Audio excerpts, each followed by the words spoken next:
Quando nós falamos numa orientação em relação à sexualidade, a gente esquece que muitas vezes nenhum médico conversa com a gente, nenhuma médica nos dá uma orientação, muitas vezes até porque eles não receberam essa orientação dentro da faculdade.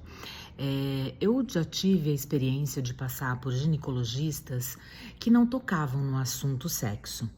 E é muito interessante porque você chega com algumas questões em relação à ardência ou um sangramento, e é como se eles quase que torcessem para aquilo não tivesse relacionado à relação sexual.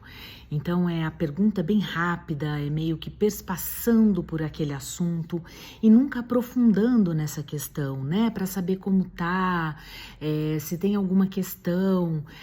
Então você acaba ficando muitas vezes também inibida para poder entrar nessa questão.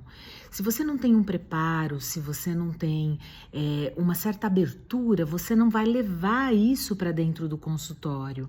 E aí você vai conversar com quem? Você vai tirar suas dúvidas com quem?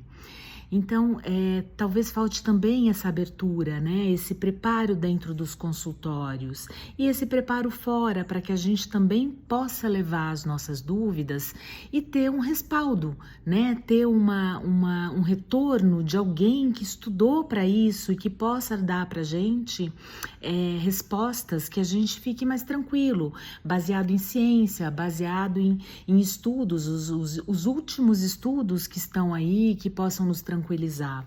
A gente tem que pensar também que a menina, quando sai do pediatra, na fase que começa a crescer, ela vai para um ginecologista e ela tem acompanhamento de uma ginecologista, de um ginecologista. A sexualidade pode não estar sendo falada, mas ao menos tem um acompanhamento desses órgãos genitais, do que está acontecendo nesse desenvolvimento. Já os meninos se perdem nisso, porque sai da pediatria e não vai para lugar nenhum.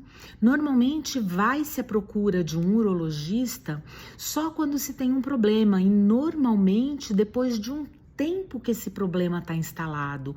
É muito difícil um homem começar a ter algum problema e procurar um urologista, a não ser que seja um problema de ardência ou que o pênis inchou, alguma coisa assim muito pontual. Mas quando aparece uma disfunção, só quando causa um sofrimento muito intenso, normalmente o homem vai meio que se esquivando disso, levando da forma que ele pode, às vezes até fazendo uma automedicação, até que chegue a um urologista, um andrologista, um médico especialista.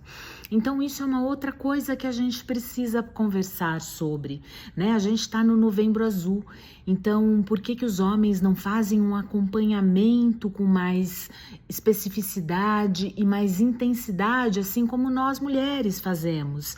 Anualmente nós estamos ali. Então é uma coisa que precisamos rever. A gente precisa falar também, e isso eu vou trazer num próximo vídeo, sobre higiene, que é uma outra coisa que parece que está muito tranquila e também não é falada.